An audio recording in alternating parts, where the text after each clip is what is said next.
जटिल समस्या हो या भाग्य बाधा हो, व्यापार, नौकरी, शादी की समस्या, करियर की चिंता हो या वैवाहिक जीवन में हो सुख का अभाव, पाइए अपनी समस्त ज्योतिषीय तथा वास्तु समस्याओं का सरल, चमत्कारी, प्रभावशाली समाधान।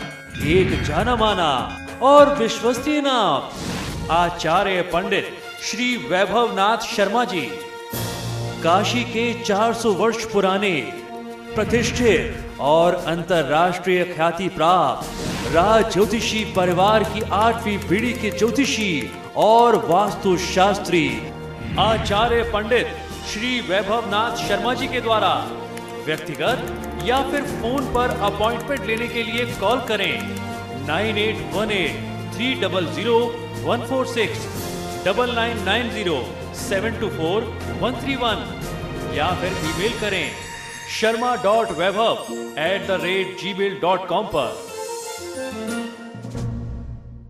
तो ये तो था 12 राशियों का साप्ताहिक राशिफल। फिलहाल यहाँ रुकेंगे एक ब्रेक के लिए, लेकिन आप बने रहिए हमारे साथ, क्योंकि ब्रेक के बाद आचार्य जी बताएंगे आज का महा उपाय, जिसमें जानेंगे अक्षय नवमी व्रत का महात्म्य। बने रहिए हमारे साथ।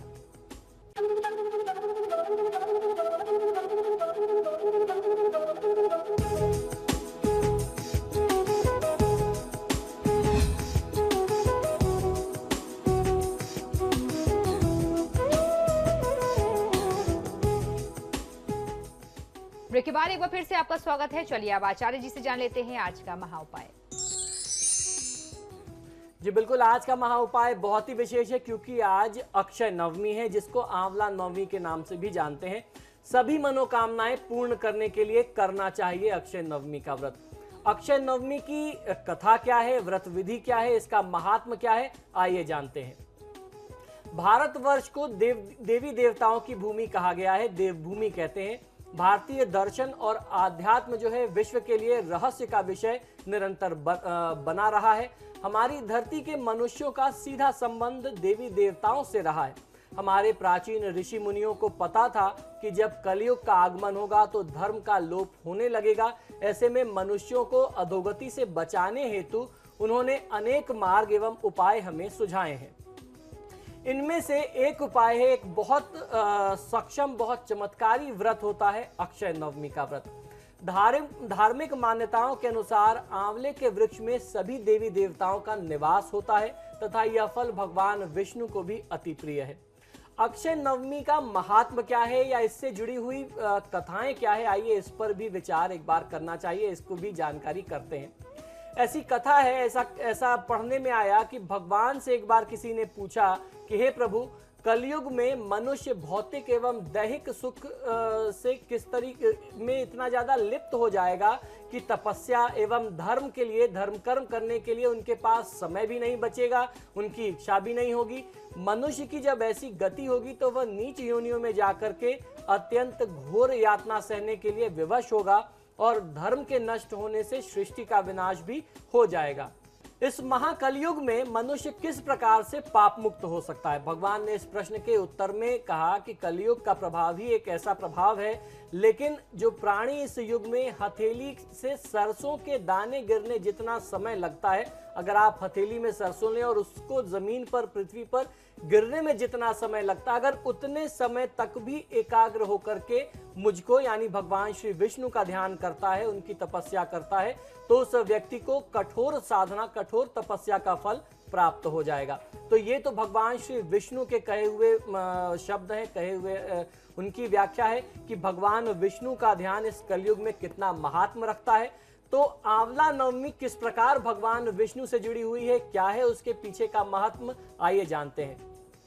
इस तिथि के बारे में भगवान विष्णु स्वयं कहते हैं कि अक्षय नवमी में जो भी व्यक्ति पुण्य करता है और जो भी पुण्य और उत्तम कार्य किए जाते हैं, कर्म किए जाते हैं, उससे प्राप्त पुण्य कभी नष्ट नहीं होते। यही कारण है कि इस नवमी तिथि को अक्षय नवमी कहा गया है। इस दिन प्रातःकाल स्नान करके भगवान विष्णु और शिव जी के दर्शन करने से अनंत पुण्य फलों की प्राप्ति होती है। इस तिथि को पूजा, दान, यज्ञ, तर्पण करने से उत्तम फल की प्राप्ति होती है। इसी प्रकार इस दिन कोई भी शास्त्र विरुद्ध काम अगर किया जाए तो उसका दंड भी कई जन्मों तक भुगतना पड़ता है। इसलिए अक्षय नवमी के दिन ऐसे कोई कृत्य, ऐसे कोई कार्य नहीं करने चाहिए जिससे किसी को भी कोई कष्ट पहुंचे, कोई हानि या चोट पहुंचे। शास्त्रों में ब्रह्म हत्या को घोर पाप बताया गया है। यह पाप करने वाला अपने दुष्कर्म का फल तो अवश्य भोगता ही है, लेकिन अगर वह व्यक्ति अक्षय नवमी के दिन स्वर्ण, भूमि, वस्त्र एवं अन्न दान करे, वह आंवले के वृक्ष के नीचे लोगों को भोजन कराए, तो इस पाप से भी मुक्ति पाई जा सकती है। इस नवमी को आंवले के पेड़ के नीचे भोजन कराने का एक बहुत बड़ा महात्म्य है। यही कारण है कि इसे धात्र नवमी भी कहते हैं। धात्र आंवले को ही कहा जाता है, उसका संस्कृत में शब्द अर्थ है। इस तिथि को आंवले के वृक्ष की पूजा करने के उपरांत इसके नीचे बैठ करके भोजन स्वयं करने और ब्राह्मणों को भोजन कराने का विधान है। और ये विधान ऐसे ही नहीं है, इसके संदर्भ में भी एक पौराणिक कथा है। तो आइए जानते हैं कि अक्षय नवमी की पौराणिक कथा क्या है। अक्षय नवमी या आंवला नवमी जिसे हम कहते हैं आम बोलचाल की भाषा में, इस संदर्भ में दो कथाएं प्रचलित हैं। पहली कथा के अनुसार एक बार देवी लक्ष्मी तीर्थाटन पर निकली तो रास्ते में उनकी इच्छा हुई कि भगवान विष्णु और महादेव शिव दोनों की पूजा एक साथ की जाए। देवी लक्ष्मी उस समय सोचने लग गई, सोच में पड़ गई कि कोई एक ऐसी विधि क्या हो सकती है या एकमात्र कोई चीज ऐसी क्या हो सकती है जिसे भगवान विष्णु और भगवान शिव दोनों पसंद करते हो। कोई एक ऐसी चीज जो दोनों को प्रिय हो, उसे ही प्रतीक मान करके उनकी पूजा की जाए, जिससे एक पूजा से दोनों देवताओं की पूजा हो जाए। इस प्रकार काफी विचार करने पर देवी लक्ष्मी को ध्यान आया कि धात्री यानी आंवला ही एक ऐसी चीज है जिसमें तुलसी जो भगवान विष्णु को प्रिय है और बिल्व यानी बेल जो भगवान शिव को प्रिय है, दोनों के गुण, प्राकृतिक गुण मौजूद हैं। फलतः इन्हीं की पूजा करनी चाहिए। माता लक्ष्मी की पूजा से प्रसन्न होकर के विष्णु और महादेव शिव जी वहां प्रकट होते हैं। माता लक्ष्मी ने आंवले के वृक्ष के नीचे उन्हें भोजन करा करके, यानी भगवान विष्णु और भगवान शिव को आंवले के वृक्ष के नीचे जो भी पूजा की थी उसका प्रसाद ग्रहण कराया। इसके बाद स्वयं भोजन किया, प्रसाद ग्रहण किया। इस दिन से ही धात्री के वृक्ष की पूजा का प्रचलन आरंभ हुआ और कहते हैं कि अक्षय नवमी की तिथि में अगर आप वहां पूजा करें और उसके नीचे स्वयं अन्न ग्रहण करें, ब्राह्मणों को अन्न ग्रहण कराएं, तो फायदा मिलता है। अक्षय नवमी के विषय में यह भी कहा जाता है कि इस दिन से ही त्रेता युग का आरंभ हुआ था। इसे कहीं कहीं कूष्मांडी नवमी के नाम से भी जाना जाता है, क्योंकि देवी कूष्मांडा इसी तिथि में प्रकट हुई थी। चरक संहिता में इस तिथि व आंवले के महत्व को सविस्तार वर्णित किया गया है, जिसके अनुसार कार्तिक मास के शुक्ल पक्ष की नवमी के दिन ही महर्षि च्यवन को आंवले के सेवन से पुनर्नवा होने का वरदान यानी नव यौवन प्राप्त होने का वरदान प्राप्त हुआ था। अक्षय नवमी के दिन संध्या काल में आंवले के पेड़ के नीचे भोजन बना करके लोगों को खाना खिलाने से बहुत बड़ा पुण्य प्राप्त होता है। ऐसी मान्यता है कि भोजन करते समय थाली में आंवले के पत्ते यदि गिर जाएं तो बहुत ही शुभ संकेत होता है। साथ ही साथ यह संकेत होता है कि आप वर्ष भर स्वस्थ रहेंगे। दूसरी एक जो पौराणिक कथा है उसके अनुसार प्राचीन समय की बात है, काशी नगरी में एक वैश्य रहा करता था। वह बहुत ही धर्म कर्म करने वाला धर्मात्मा पुरुष था, किंतु उसके कोई संतान न थी। इस कारण उस वणिक की पत्नी बहुत ज्यादा दुखी रहा करती थी। एक बार किसी ने उसकी पत्नी को कहा कि यदि वह किसी बच्चे की बलि भैरव बाबा के नाम से चढ़ाए तो उसे अवश्य पुत्र रत्न की प्राप्ति होगी। स्त्री ने यह बात अपने पति को कही, परंतु वणिक ने ऐसा कार्य करने से मना कर दिया। किंतु उसकी पत्नी के मन में यह बात घर कर गई तथा संतान प्राप्ति की इच्छा के लिए उसने किसी बच्चे की बलि दे ही दी। परंतु इस पाप का परिणाम अच्छा कैसे हो सकता था? अतः उस स्त्री के शरीर में कोढ़ उत्पन्न हो गया और मृत बच्चे की आत्मा उसे निरंतर सताने लगी। उस स्त्री ने यह बात अपने पति को बताई। हालांकि पहले तो पति ने उसे खूब डांटा, दुत्कारा, लेकिन फिर उसकी दशा पर उसे दया भी आई।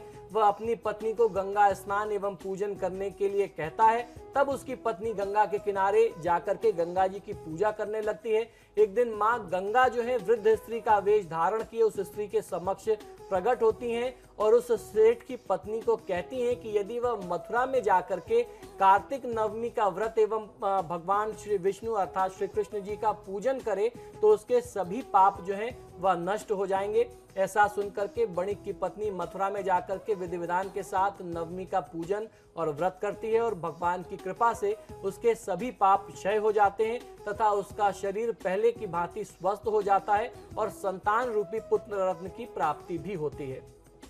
अक्षय नवमी की पूजा विधि क्या होनी चाहिए, आइए ये भी संक्षिप्त रूप में आपको बता देता हूं। इस दिन पूजा का विधान इस प्रकार है। आंवले के वृक्ष के सामने पूर्व दिशा की ओर मुख करके आप बैठ जाएं। ओम धात्रे नमः मंत्र का आवाहन आदि षोडशोपचार पूजन करें। फिर वृक्ष की जड़ को दूध से सिंचन करें। दूध का अर्घ देना चाहिए। कच्चे सूत को लेकर के धात्री के तने में लपेटें। अंत में घी और कपूर से आप आरती करके परिक्रमा कर लें। एक पका हुआ कुमड़ा कद्दू लेकर के उसके अंदर रत्न, स्वर्ण, रजत या रुपया इत्यादि रख करके संकल्प करके किसी विद्वान तथा सदाचारी ब्राह्मण को तिलक करके दक्षिणा सहित कुमड़े को दान में दे देना चाहिए। पितरों के शीत निवारण के लिए यथाशक्ति कंबल आदि ऊर्ण वस्त्र जो है वह सतपात ब्राह्मण को देने चाहिए। अगर घर में आंवले का वृक्ष ना हो तो किसी बगीचे में या गमले में आंवले का पौधा लगा करके यह पूजा का कृत्य संपादित किया जा सकता है। तो ये था हमारा आज का महा उपाय। इसी के साथ ही हमारे आज के कार्यक्रम में फिलहाल इतना ही। बहुत बहुत शुक्रिया आपका आचार्य जी इतनी महत्वपूर्ण जानकारी देने के लिए। धन्यवाद। तो आपके सितारे में फिलहाल इतना ही। वक्त तो चला एक छोटे से ब्रेक का। ब्रेक के उस पार भी खबरों का सिलसिला लगातार जारी है।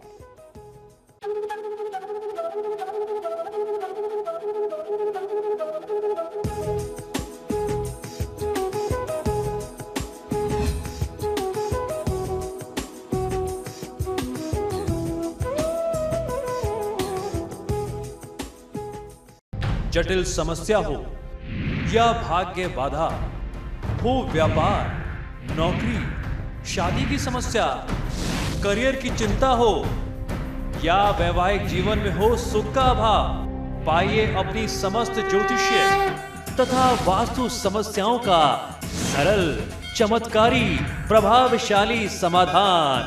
एक जाना माना और विश्वसनीय नाम आचार्य पंडित श्री वैभवनाथ शर्मा जी, काशी के 400 वर्ष पुराने प्रतिष्ठित और अंतरराष्ट्रीय ख्याति प्राप्त राज ज्योतिषी परिवार की 8वीं पीढ़ी के ज्योतिषी और वास्तु शास्त्री आचार्य पंडित श्री वैभवनाथ शर्मा जी के द्वारा व्यक्तिगत या फिर फोन पर अपॉइंटमेंट लेने के लिए कॉल करें 9818 300 146 9990 724 131 या फिर ईमेल करें sharma.vaibhav@gmail.com पर।